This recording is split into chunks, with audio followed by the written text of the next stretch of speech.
ঈদ পরবর্তীতে জমে উঠতে শুরু করেছে আমের বাজার। আজ কোটসাদপুরে এসেছি আমরা আমের হাটে।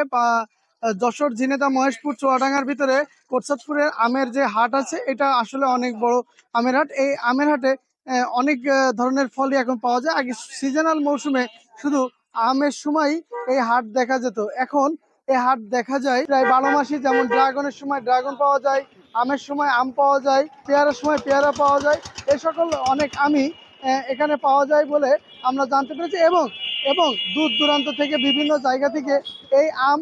তো আজকে উচ্চকণ্ঠের পক্ষ থেকে আমরা আপনাদেরকে দেখাবো এই আমের হাট এবং বাজারের কি পরিবেশ চলতেছে, এটাও আপনাদেরকে দেখানোর চেষ্টা করব। আমি আছি ইয়াসিন আরাফাত। আজকে আপনাদের দেখাবো কোটসাদপুরের আমের হাট।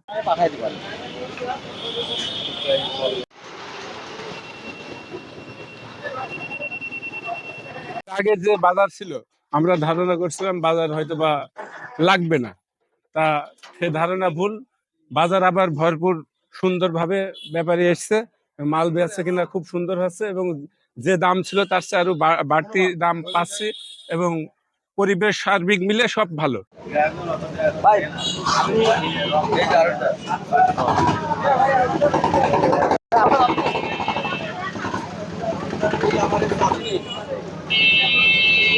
ঈদের পরে এখন ড্রাগনের দাম কম, পাটও কম, আর আউটদার একটু গাফলতি আছে, দাম ভালো দিচ্ছে না। ড্রাগন আজকে বিক্রি হচ্ছে 80 থেকে 100 টাকা, তাহলে দাম কম না।